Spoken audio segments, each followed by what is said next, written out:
Newsbreak. Og karon sa detalye sa nagbagang mga balita sa One TV, Newsbreak Misamis Occidental.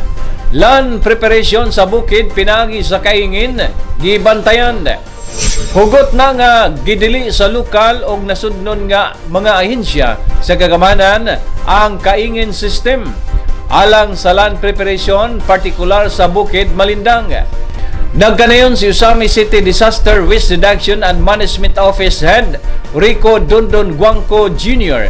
nga nining hot season o init nga panahon, mas gipaligon pa ang joint operation sa CDRRMO, PNP o Bureau of Fire Protection. Aron mas mulapad pa ang monitoring sa tiilan sa Bukid Balindang alang sa posibleng mga grass fire.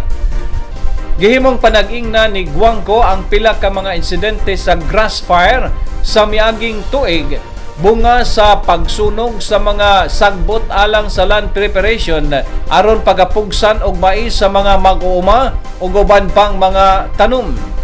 Mayo man ang tumong sa mga mag-uuma aron masayon ang land preparation sa rason nga kabaw lang og daro ang mahimong magamit nini og dili accessible sa mga makinarya gumikan sa pagkabakilid sa lugar.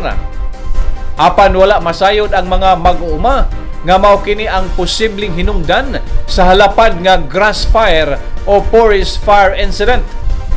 Kini nga kahimtang unod usab sa mga informasyon dissemination nga gihimo sa CDRRMO Usamis, PNP o BFP ngadto sa kabaranggayan aron mapasidan-an ang katawhan sa kapeligroso sa kaingin og kini paglapas usab sa Clean Air Act gumikan sa aso nga mahimo niini.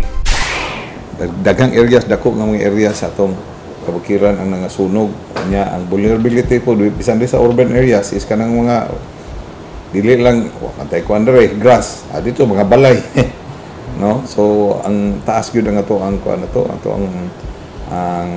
pagbantay, no? Now, of course, it's not a job alone for the CDRMO, kundi it's a job for everybody, no? Only that, di ba mga ahensya nga i-assign ana, like for example, ang Bureau of Fire, ang ato ang kaning kapulisan, no? Atong health, atong hospitals, ato ang CSWD. So muna ang nahitabo, no, na sipyat gamay kay abin lang paghuman og daob kay pareha man sa una gori kani ngadangad ni karong bulan na karong panahon na ulan na, so daob dayon kay at least nasi ulan nga makapatay tabang sa kalayo. Wa man ni ulan di tuan ni katayog dako kayo niabot sa point nga katong dito dapit sa Montol sa Stevenson na Bordo dapit sa Tipan hapit na mabot sa eskwelahan.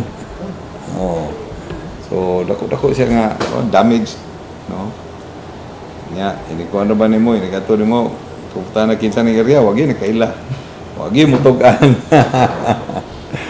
no.